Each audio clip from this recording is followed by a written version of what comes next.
Vamos ler a palavra do Senhor.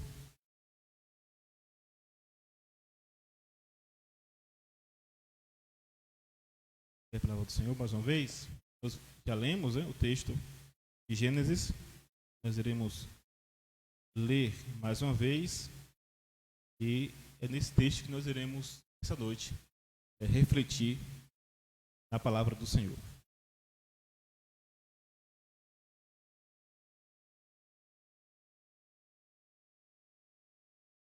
Eu vou ler o verso 26 e o verso 27. Mais uma vez, Gênesis capítulo 1. Diz assim: Também disse Deus, façamos o homem à nossa imagem, conforme a nossa semelhança, tenha ele domínio sobre os peixes do mar, sobre as aves do céu, sobre os animais domésticos, sobre toda a terra, e sobre todos os répteis que rastejam pela terra. Criou Deus, pois, o homem à sua imagem, a imagem de Deus o criou, homem e mulher os criou. Pai amado, obrigado pela palavra do Senhor, que é viva, que é eficaz. Possamos, ó Deus, meditar nela e vivê-la cada dia, em nome de Jesus. Irmãos, o que eu quero destacar inicialmente nesses versos que nós lemos aqui é a palavra domínio. Domínio.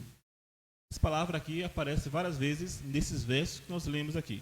Então, no verso 26, tem lá, domínio. Deus deu ao homem a capacidade e o poder para governar e dominar sobre todas as coisas que foram criadas por ele. Então, Deus criou, formou o jardim, e nesse jardim Deus colocou o homem com esse propósito de cuidar, zelar, dominar. Então, Deus criou e deu ao homem também a capacidade de ser ajudador de Deus nesse projeto maravilhoso da criação. É tanto que Deus deu ao homem o poder, a autoridade dele dar nome aos animais que haviam no campo. E quando as Escrituras falam acerca desse dar nome, sempre tem a relação de poder, de autoridade.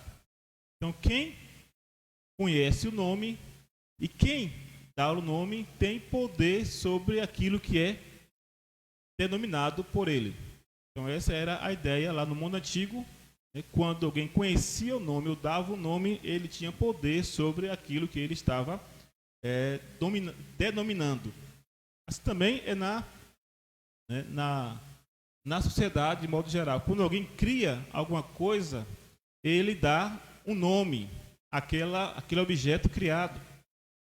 E a partir do momento que ele cria aquele objeto, ele dá um nome àquele objeto, ele vai registrar aquele objeto, para que ele se certifique de que aquele objeto tem uma propriedade, tem um dono.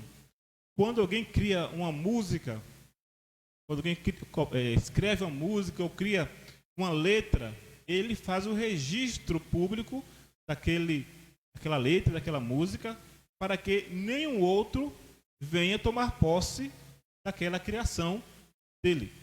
Aquilo ali é uma propriedade. Então Deus criou e deu ao homem a capacidade de dar nome. Então o homem tem domínio. Deus deu ao homem a capacidade de dominar, autoridade sobre a criação. Então o homem seria então um gerente, o administrador da obra que Deus fez, da obra que Deus criara. Então essa foi uma grande responsabilidade e ao mesmo tempo um grande privilégio que Deus concedeu ao ser humano. Alguns dizem que o ser humano é o co-criador criado. Deus criou o homem e o homem então participa da criação, administrando, gerenciando aquilo que Deus fez com o poder da sua palavra, com o poder das suas próprias mãos. Mas o que nós queremos prestar atenção aqui na nossa reflexão de hoje é que o homem criado por Deus, que recebeu de Deus essa autoridade, esse poder, ele não soube aproveitar essa oportunidade. Ele não soube ser um bom gerente, um bom administrador. Pois esse homem, ele desonrou o seu Criador, desonrou o seu chefe, o seu superior. E por causa dessa sua atitude, que está lá no capítulo 3 de Gênesis, que fala sobre a entrada do pecado no mundo, quando a serpente, ela, com a sua astúcia, a serpente ali é o diabo, Satanás, lá em Gênesis vai dizer que a antiga serpente vai colocar na cabeça do ser humano que ele poderia ser igual ao Criador, que ele podia estar no mesmo nível do Criador. Porém, essa afirmação do diabo, ela era falaciosa. Era falaciosa. Não era isso que Deus propôs para o ser humano. Deus não criou um concorrente. Deus não criou alguém para parear com ele. Não. Deus criou alguém para administrar, para cuidar, para ser um companheiro dele nesse projeto criativo. Mas o ser humano, então, prefere dar ouvido à voz da serpente, ouvido à voz de Satanás, do que atender às orientações, aos comandos do seu Senhor, do seu Criador. Então, ao homem foi dado essa capacidade de dominar sobre a terra criada por Deus, sobre os animais criados por Deus. Então, o homem falhou nesse projeto. E o resultado disso, nós vemos lá no capítulo 3 de Gênesis, lá no final, que a terra ela iria sofrer consequências por causa dessa atitude má do ser humano. Não apenas a terra iria sofrer as consequências, mas as próprias relações entre as pessoas seriam alteradas, danificadas por causa disso. Lá no capítulo 3, no verso 15, no verso 16, diz assim: E a mulher disse: Multiplicarei sobremodo os sofrimentos da tua gravidez. Em meio de dores darás à luz filhos. O teu desejo será para o teu marido, e ele te governará. E Adão disse: Visto que atendeste à voz da tua mulher e comeste da árvore que eu te ordenara, não comesse, maldita é a terra por tua causa. Em fadigas obterás dela o sustento durante os dias da tua vida. Ela produzirá também cardos e abrolhos, e tu comerás a erva do campo. No suor do rosto comerás o teu pão, até que tornes a terra, pois dela foste formado, porque tu és pó, e ao pó tornarás. Então vimos aí os efeitos danosos da rebeldia, da rebelião do homem contra Deus. Então o homem perdeu esse privilégio de ser participante do projeto eterno de Deus. E as consequências nós vemos a partir desse momento aqui, quando o homem peca. Ele é expulso do jardim, ele tem que plantar, tem que regar a terra, tem que revolver a terra, tem que suar para poder ter o seu pão cotidiano. As fadigas do dia a dia iriam trazer para ele dores, cansaço, enfermidades. Então todas essas consequências vieram por causa desse dessa atitude equivocada do ser humano em desonrar o seu Senhor, em desonrar o seu Criador. Resultado, a terra foi e está sendo devastada por causa do ser humano, por causa desse homem que deixou de ser um bom administrador para tornar-se um péssimo gerente das coisas que Deus fizera. Então os homens não têm cuidado da terra. Não têm cuidado da terra. Ele deveria cuidar e zelar por ela. Os homens têm destruído a natureza, destruído as florestas, os rios, contaminado os rios, poluído o ar, tem extinguido animais da face da terra. Então, tudo isso aí são resultado dessa má gerência provocada pela natureza corrompida pelo pecado no coração do ser humano. Então, o homem deixou de dominar dentro do projeto de Deus, dentro do plano de Deus, e começou a dominar, a gerenciar para benefício próprio, para a satisfação dos seus próprios interesses, dos seus próprios desejos perversos e maus. Então o ser humano não tem honrado a Deus através da criação. Ele tem desonrado a Deus quando ele destrói aquilo que Deus criou. Seja a natureza ou seja os seus semelhantes.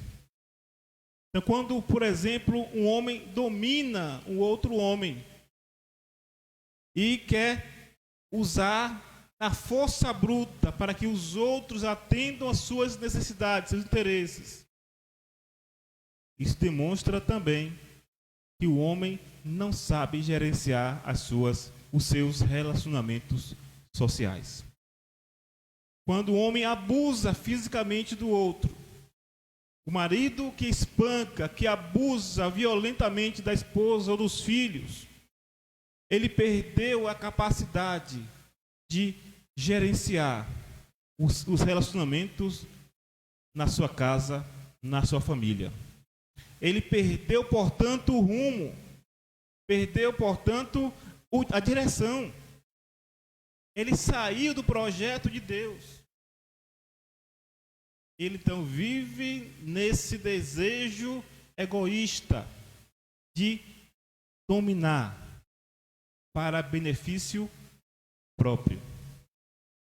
Não para a glória de Deus, nem tampouco para o bem-estar do outro. Quando alguém que tem uma empresa e ele gerencia aquela empresa para obter cada vez mais lucro, de forma que ele venha explorar os seus trabalhadores, venha explorar os seus funcionários, ele está desonrando ao Criador. Quando ele não pensa no bem-estar daquele que está sob o seu comando, ele está exercendo uma má gerência. Ele está desonrando a Deus no projeto que Deus deu ao ser humano, que é participar de forma criativa, de forma a fazer multiplicar e frutificar a terra. Ele está então desonrando o Criador. E um outro aspecto desse domínio que o homem perdeu foi o domínio de si mesmo. O domínio dos seus desejos, das suas vontades, das suas paixões. No capítulo 4 de Gênesis, nós lemos sobre o primeiro homicídio que aconteceu sobre a face da terra. A morte de Abel, provocada pela violência do seu próprio irmão Caim.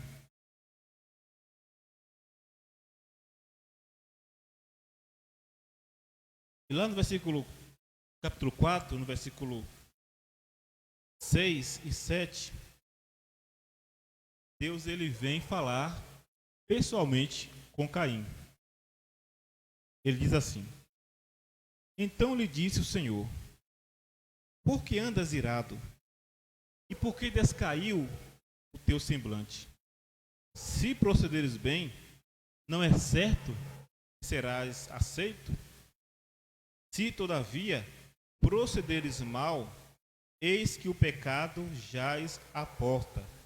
O seu desejo será contra ti, mas a ti cumpre dominá-lo. Mas a ti cumpre dominá-lo. Esse aqui, irmãos, é o desafio maior que nós temos no que diz respeito a dominar. Dominar a nossa natureza. Dominar essa fera que existe dentro de nós, chamado pecado, natureza pecaminosa. É preciso ter essa capacidade de dominar as nossas vontades. Esse é o maior desafio que nós temos. Talvez o ser humano consiga, de algum modo, ter a capacidade de gerenciar de forma melhor a natureza. Talvez as relações sociais elas possam melhorar. Mas tudo isso acontecerá quando formos capazes de dominar a nós mesmos. Dominar as nossas paixões, nossas vontades. Dominar nosso ego. Dominar os nossos prazeres. Então precisamos entender isso.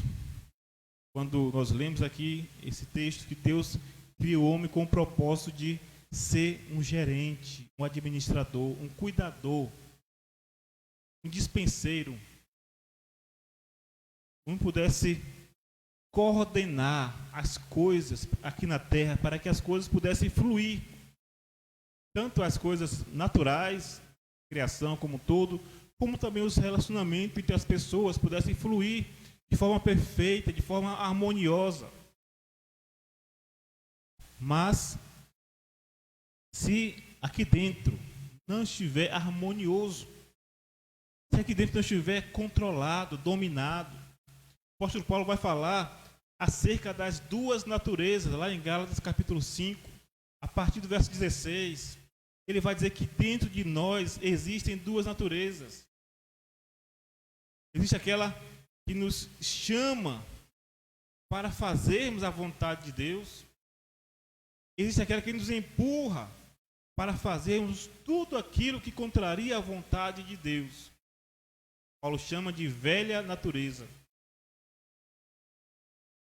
Então, há essa luta. Há essa luta. E o apóstolo Paulo, lá nesse texto, lá em Gálatas capítulo 5, ele vai nos dar uma receita poderosa para vencer e dominar essa natureza corrompida pelo pecado, que precisa ser mortificada para que a vontade de Deus, que é boa, perfeita e agradável, possa ser realizada em nós. E para que possamos agir de forma a glorificar, a exaltar ao Senhor. Então, na Gálatas 5, no verso 22, vou ler a partir do verso 16 até o verso 22. Diz assim: digo, porém, andai no Espírito e jamais satisfareis a concupiscência da carne. Porque a carne milita contra o Espírito, e o Espírito contra a carne, porque são opostos entre si, para que não façais o que porventura seja do vosso querer. Mas se sois guiados pelo Espírito, não estáis sob a lei. Ora, as obras da carne são conhecidas e são prostituição, impureza, lascívia, idolatria, feitiçarias, inimizades, porfias, ciúmes, iras, discórdia, dissensões, facções, invejas, bebedices, glutonarias e coisas semelhantes a estas, a respeito das quais eu vos declaro, como já outrora vos preveni, que não herdarão o reino de Deus os que tais coisas praticam. Mas o fruto do Espírito é amor, alegria, paz, longanimidade, benignidade, bondade, fidelidade, mansidão, domínio próprio. Contra estas coisas não há lei. Contra estas coisas não há. E aqui no fruto do Espírito termina com domínio próprio. Domínio próprio. Então só podemos controlar de fato e de verdade essa natureza pervertida pelo pecado através da ação poderosa do Espírito Santo de Deus na nossa vida, agindo e atuando de forma livre em nosso coração. É assim que nós iremos dominar aqueles desejos, pensamentos e vontades que contrariam o propósito eterno do Senhor. E assim então estaremos voltando lá para o princípio, lá para o começo, quando Deus deu ao homem o domínio. O domínio.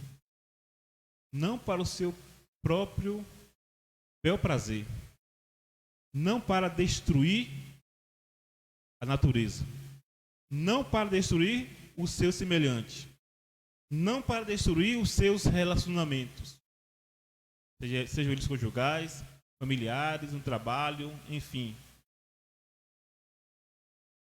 Então, somente pela ação do Espírito Santo podemos voltar a essa vida centrada em Deus. Pois o Espírito Santo de Deus vai produzir em nós esse fruto do Espírito.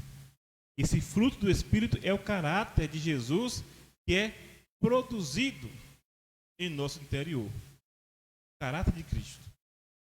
O caráter de Cristo, de alguém que é rendido aos pés glorioso do nosso Senhor e Salvador Jesus Cristo. Então Deus nos criou com um propósito. Sermos dominados pelo Espírito. Sermos guiados pela vontade de Deus, que é boa, perfeita e agradável. Deus nos criou com um propósito de sermos cada vez mais e mais parecidos com Jesus Cristo. E Paulo vai dizer lá em Colossenses capítulo 1, que Cristo veio para redimir todas as coisas dele, para restaurar o nosso relacionamento, primeiramente com Deus, segundo, o nosso relacionamento com nós mesmos, resolver o problema do pecado. Terceiro, resolver o nosso problema dos nossos relacionamentos com os nossos semelhantes. E resolver os problemas também na nossa relação com a criação dele. Só assim, então, entenderemos o propósito para o qual fomos criados. Nós fomos criados para o louvor da glória de Deus. Fomos criados para honrarmos a Deus através do cuidado com a natureza, do cuidado com a nossa família, do cuidado com o nosso semelhante, do cuidado com a criação de Deus e do cuidado com o nosso coração, que precisa ser dominado, controlado pelo Espírito Santo do Senhor. Deus nos ajude então a viver isso para a glória dele.